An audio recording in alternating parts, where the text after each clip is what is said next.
Bonjour à tous. La notion de probabilité vous est normalement familière. Vous l'avez vue tous les ans depuis la fin du collège. Pour bien comprendre toutes les notions que nous allons aborder aujourd'hui, il vous faut tout connaître sur la notion d'intégrale, de primitive et tout ce que vous avez vu depuis la fin du collège sur le thème des probabilités. Dans ce chapitre, ce qu'on appelle événement, c'est un regroupement de plusieurs issues dans une expérience aléatoire. Par exemple, on jette un dé, les résultats possibles sont 1, 2, 3, 4, 5, 6. Alors, obtenir un nombre pair est un événement parce qu'il regroupe plusieurs issues, à savoir les issues 2, 4 et 6. Alors, la probabilité d'un événement est la fréquence d'apparition de cet événement lorsque l'expérience aléatoire est répétée une infinité de fois.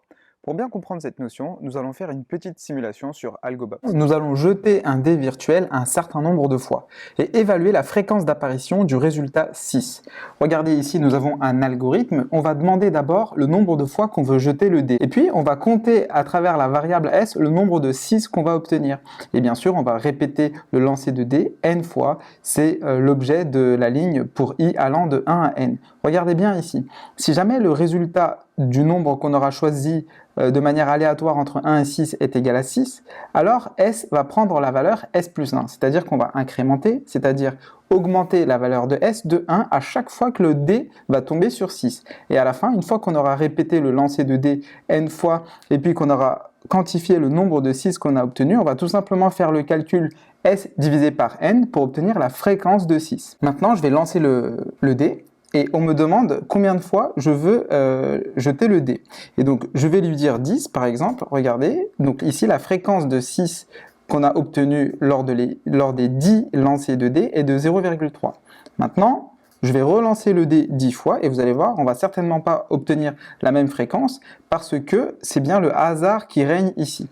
Maintenant, je vais lancer le dé un nombre de fois plus élevé et essayer de voir si la fréquence va tendre vers une certaine valeur ou pas. Donc là, on obtient 0,11. Je recommence en jetant le dé 1000 fois, j'obtiens 0,145. Donc là, pour l'instant, on ne voit pas vraiment de tendance. Maintenant, 10 000 fois, 0,166, 166, 100 000 fois. Voilà, c'est la puissance de l'outil informatique, hein. On peut jeter un dé 100 000 fois. Là, on commence à observer une certaine tendance, c'est qu'on obtient des valeurs de plus en plus proches de 0,16, quelque chose comme ça. Je vais le relancer 500 000 fois, par exemple 500 000 fois. Et 500 000 fois, regardez, 0,16666, on a l'impression que ça va être 0,16666.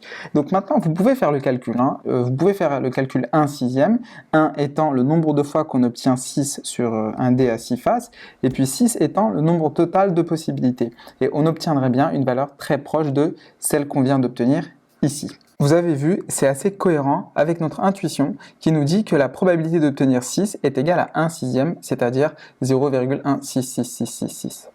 Donc voilà, c'est vraiment ça la notion de probabilité. La probabilité d'un événement, c'est la fréquence d'apparition de celui-ci lorsqu'on répète l'expérience une infinité de fois. Évidemment, on ne peut pas jeter un dé une infinité de fois, c'est ce qu'on a tenté de faire humblement en le jetant 500 000 fois ici. On peut maintenant généraliser cette notion en écrivant la formule suivante. Donc la probabilité d'un événement va tout simplement être égale dans une situation équiprobable au nombre d'issues favorables, nombre d'issues favorables à l'événement A, divisé par le nombre d'issues total.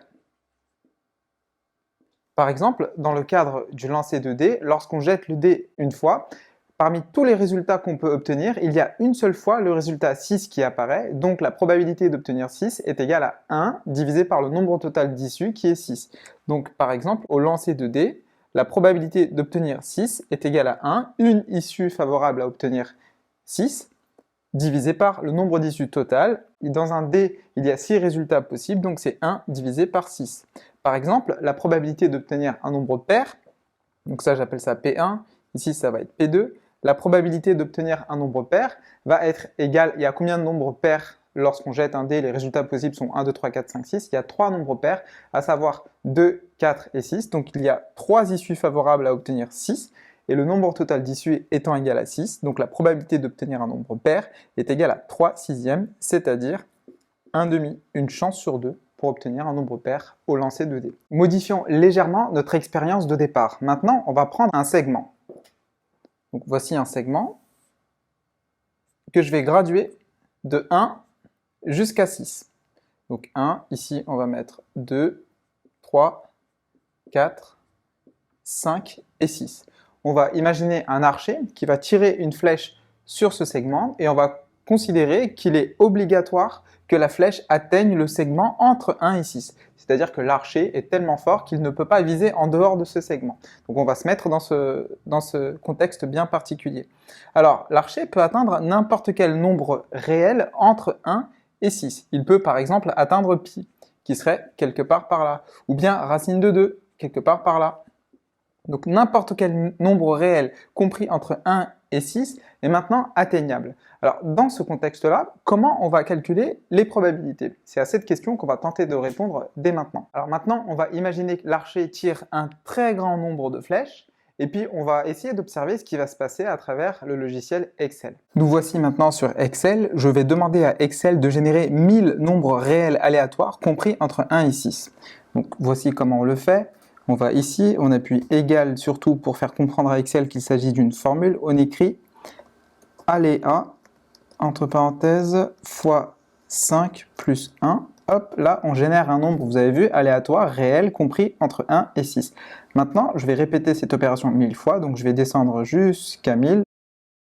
Maintenant, je vais mettre ici, dans la colonne B, 0, pour que tous les points que je vais représenter s'affichent sur une seule et même ligne, à savoir l'axe des abscisses. Hop, on va mettre 0 sur toute la colonne B. Et maintenant, je vais demander à Excel de représenter un graphique. En abscisse, il va mettre la première colonne, et en ordonnée, il va mettre la deuxième colonne. On fait insertion, nuage de points, comme ça. Donc vous avez vu, ce qu'on observe ici, c'est que les points s'affichent ici, c'est-à-dire tous les nombres qu'on a obtenus ici, 4,3, 2,6, 4,8, 5,9, apparaissent ici. C'est les points qui sont là. Donc je peux agrandir un petit peu le dessin pour que vous y voyez de manière un peu plus claire. Là, comme vous le remarquez sans doute, vous avez vu, il y a quand même des zones qui ne sont pas atteintes par la flèche parce que il n'y a pas de points. Par exemple, ici précisément, vous avez vu, il n'y a pas vraiment de points. Mais globalement, on peut dire que la densité des points est la même, quelle que soit la zone du segment entre 1 et 6. Vous remarquerez au passage qu'il n'y a absolument pas de points entre 0 et 1, ni entre 6 et 7, parce qu'on a demandé à l'archer de tirer entre 1 et 6. Et puis, la densité des points elle semble être constante sur ce segment, ce qui montre une certaine forme d'uniformité. Comme vous le voyez, il semble qu'aucune zone du segment ne soit privilégiée. La densité des points semble être plus ou moins la même, quelle que soit la zone du segment où on se trouve. On dirait bien que la répartition des points soit uniforme. Je régénère maintenant les 1000 choix de nombres aléatoires compris entre 1 et 6 de la manière suivante.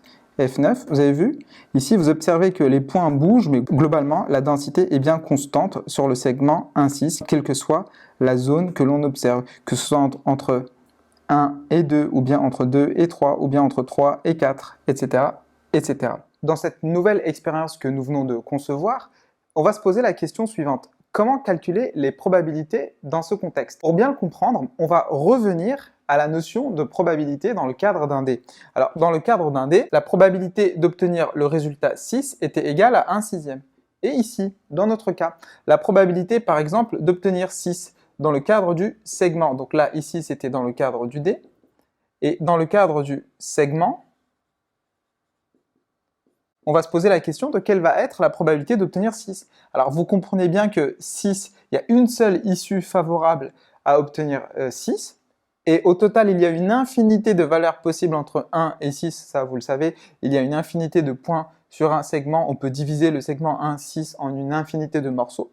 Donc ça serait quelque chose que je mets entre guillemets, je prends mes précautions, 1 divisé par l'infini. Et vous savez que ce nombre tend vers 0. Donc la probabilité d'obtenir 6 dans ce contexte-là serait égale à 0. Dans le contexte du dé, on peut appeler x la variable aléatoire qui va être égale au résultat obtenu lorsqu'on va jeter le dé. Alors x peut être égal à k, k étant une valeur comprise entre 1 et 6. Par exemple, x égale 3 signifie que lorsqu'on a jeté le dé, on a obtenu le résultat 3. X égale 5 veut dire qu'on a obtenu 5 lorsqu'on a jeté le dé.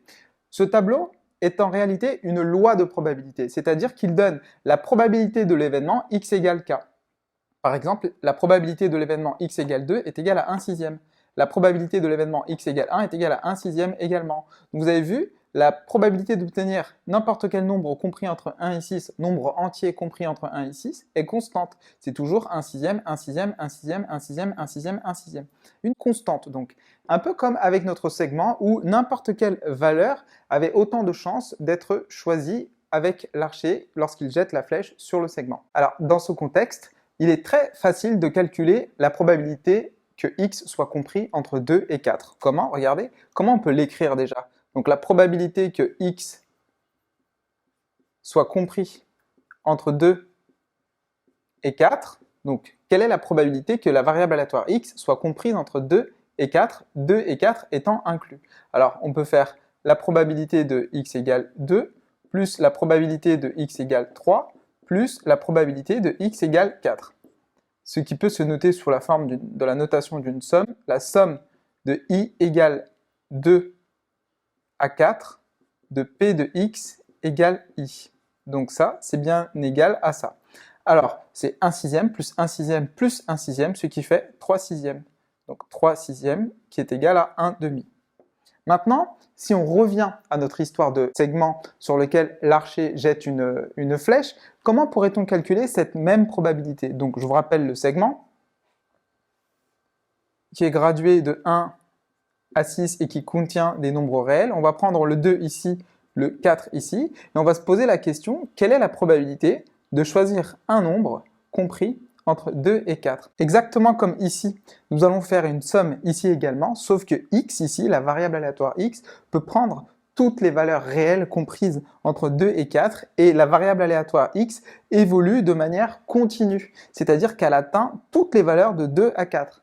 Du coup, cette même somme, ici elle est discrète la somme, on va l'écrire de manière continue. Donc pour calculer la probabilité que x soit compris entre 2 et 4, lorsque la flèche est jetée de manière aléatoire sur l'intervalle 1-6, va être calculée de la manière suivante. Regardez, p de x compris entre 2 et 4 va être calculé sous la forme d'une somme continue. Une somme continue n'est rien d'autre qu'une intégrale. Donc intégrale, donc j'efface ici, intégrale de 2 à 4 d'une certaine fonction f de x dx. Alors cette fonction, vous en doutez, j'en suis sûr, elle est constante, étant donné, de la même manière que ici, la fonction f, elle va être constante, étant donné que toutes les issues comprises entre 1 et 6 ont autant de chances d'être choisies. Alors vous l'avez compris, dans le cadre du segment avec la variable aléatoire qui peut évoluer entre 1 et 6, pour calculer la probabilité que x soit compris entre 2 et 4, on doit effectuer ce calcul-là.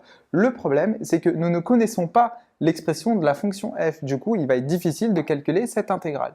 Donc pour déterminer la valeur, l'expression de la fonction f, on va se servir d'une chose extrêmement importante dans le cadre des probabilités. On sait que l'archer est obligé de tomber sur un nombre entre 1 et 6 lorsqu'il tire sa flèche. Du coup, la probabilité que x soit compris entre 1 et 6 est égale à 1. Sauf que cette probabilité, on peut l'écrire sous cette forme. Donc, intégrale de 1 à 6 de f de x dx doit être égale à 1. Et de manière générale, si on travaillait sur n'importe quel segment, pas forcément un segment allant de 1 à 6, par exemple un segment allant de A à B, ici on aurait intégrale de A à B de f de x dx qui doit être égal à 1. Et on sait pertinemment que cette fonction f de x est une constante étant donné qu'on a autant de chances de tomber sur n'importe quel point compris entre A et B. Du coup, cette fonction f de x, je vais l'appeler c. Ainsi, on a intégrale de A à B de c dx est égale à 1. Et la primitive d'une constante, vous le savez, une primitive d'une constante, c'est cette constante multipliée par la variable d'intégration. Donc cx, que l'on prend entre A et B, qui doit être égal à 1. Je continue le calcul ici. Donc ici, on obtient CB moins CA est égal à 1. Vous le savez, on remplace dans l'expression Cx le x par b, puis on soustrait avec la même expression en remplaçant x par a, on obtient C facteur de b moins a est égal à 1, et donc C est égal à 1 sur b moins a. Voilà, nous avons déterminé l'expression de la fonction f de x. Donc f de x est égal à 1 sur b moins a. En fait, cette fonction que nous venons de découvrir, c'est la fonction densité de probabilité d'une loi uniforme sur un segment AB. Dans notre situation, A est égal à 1 et B est égal à 6. Du coup, en remplaçant, on obtient l'expression de la fonction densité de probabilité dans le cadre d'une loi uniforme sur l'intervalle 1, 6. On obtient 1 sur 6 moins 1 qui est égal à 1 sur 5. Donc nous avons trouvé l'expression de notre fonction f, et donc maintenant on va pouvoir calculer cette probabilité, la probabilité que x soit compris entre 2 et 4. Donc on obtient, regardez bien, donc cette quantité va être égale à intégrale de 2 à 4 de la fonction f qui est égale à 1 cinquième. La primitive de 1 cinquième va être égale à 1 cinquième de x, que l'on prend entre 2 et 4.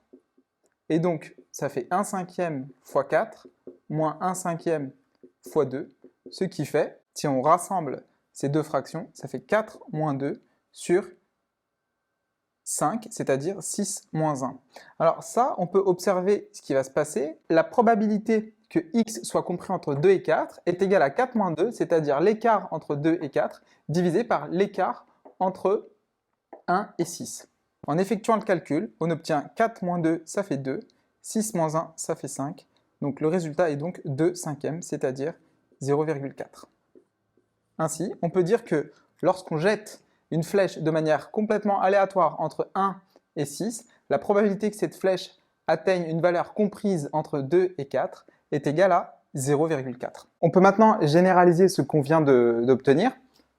La probabilité qu'une variable aléatoire x soit comprise entre c et d, lorsque la variable aléatoire x peut être choisie de manière complètement aléatoire entre a et b, c'est-à-dire que x suit une loi uniforme sur l'intervalle AB, est tout simplement égale à intégrale de c à d de f de x dx, où f de x est appelée la fonction densité de probabilité, qui est égale à 1 sur b moins a, vu que l'intervalle est AB. C'est ce qu'on a déterminé auparavant. Donc, intégrale de c à d de 1 sur b moins a dx. Ce qui va être égal à donc, x sur b moins a, qui est une primitive de la fonction 1 sur b moins a, que l'on prend entre c et d, et on obtient d sur b moins a moins c sur b moins a, ce qui est égal à d moins c sur b moins a. Voilà, donc on peut de manière générale utiliser directement cette formule lorsqu'on sait que x suit une loi uniforme, c'est-à-dire que x peut être choisi de manière complètement aléatoire entre a et b sans privilégier une zone du segment. Les situations que vous allez rencontrer ne se ressemblent pas. On peut légèrement modifier l'expérience sur laquelle on travaille depuis le début. Alors, on va reprendre notre segment qui va de 1 à 6, mais cette fois-ci, on va demander à l'archer de viser une zone du segment. On peut lui demander par exemple d'essayer d'atteindre plutôt la droite du segment, c'est-à-dire la valeur 6. Alors là, imaginez qu'on représente chaque impact avec des points. Donc l'archer va tirer une flèche un certain nombre de fois. Donc il va tirer par exemple 1000 flèches. Et donc on va obtenir très peu de points sur la gauche du segment. Très peu de points. Pourquoi? Parce qu'il vise la droite. Maintenant, sur la partie droite du segment, on va obtenir une densité qui va être beaucoup plus importante. C'est pour ça qu'on parle de densité de probabilité. Et plus on s'éloigne du segment, et plus la densité va être faible. Vous avez vu sur les points que j'ai représentés ici, qui représentent en fait les impacts des flèches sur le segment, vous avez une densité beaucoup plus importante vers la droite que vers la gauche. C'est parce qu'on a demandé à l'archer de viser la droite du segment et non la gauche du segment. Alors, comment calculer les probabilités dans ce nouveau contexte? Nous ne sommes plus dans une situation d'uniformité. L'archer n'a pas autant de chances d'obtenir 1 que d'obtenir 6. Il est plus probable d'obtenir des valeurs plus proches de 6 que de 1. C'est la raison pour laquelle il faut qu'on modifie légèrement la fonction densité de probabilité. C'est son rôle en fait, c'est de modéliser la distribution de la variable aléatoire x. Le rôle de la fonction densité de probabilité va être de répartir, va être de donner une distribution des valeurs prises par x. Alors, dans ce nouveau contexte, je vous propose la fonction densité de probabilité suivante. f de x est égal à 1 sur 25 x plus 3 cinquantièmes. Alors, pour choisir cette fonction densité de probabilité, j'ai fait en sorte que son intégrale sur l'intervalle 1, 6 soit égale à 1, étant donné qu'il est obligé que l'archer trouve une valeur comprise entre 1 et 6. Et j'ai également fait en sorte que cette fonction soit strictement positive sur l'intervalle 1, 6. Et oui, la probabilité d'un événement est un nombre réel compris entre 0 et 1, donc positif. Maintenant, comment calculer la probabilité, par exemple, que l'archer trouve une valeur comprise entre 5 et 6? Il suffit d'écrire la chose suivante. On cherche P de x compris entre 5 et 6. Donc la probabilité que x soit compris entre 5 et 6 est tout simplement égale à l'intégrale de 5 à 6 de f de x dx. Alors la fonction f de x est égale à cette fonction-ci, donc on va l'écrire ici. Donc intégrale de 5 à 6 de 1 sur 25x plus 3 cinquantièmes dx. La primitive d'une fonction affine, on sait la déterminer facilement. Donc c'est 1 sur 50 x au carré plus 3 sur 50x. Je dis à chaque fois la primitive, mais vous savez, c'est un abus de langage, c'est une primitive que l'on prend entre 5 et 6. Voilà. Donc là, vous pouvez vérifier que cette fonction est bien une primitive de celle-ci en dérivant. Donc la dérivée de x au carré, c'est 2x, 2 cinquantièmes, ça fait bien 1 25e, et la dérivée de 3 cinquantièmes fois x, c'est bien 3 cinquantièmes, donc on a bien trouvé la bonne primitive. Maintenant, il faut calculer la chose suivante, donc 1 sur 50 fois 6 au carré, plus 3 sur 50 fois 6, moins, entre parenthèses, 1 sur 50 fois 5 au carré, plus 3 sur 50 fois 5. Et on obtient le résultat suivant. J'ai trouvé ma calculatrice, la voici. Donc on effectue le calcul. 0,28. Ainsi, on peut dire que la probabilité d'obtenir un nombre compris entre 5 et 6 dans ce nouveau contexte où on a demandé à l'archer de viser un peu plus la zone de droite est égale à 0,28. De la même manière, on pourrait très bien calculer la probabilité de trouver un résultat compris entre 1 et 2, par exemple.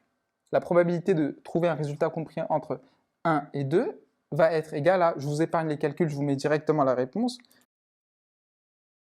on obtient 0,12.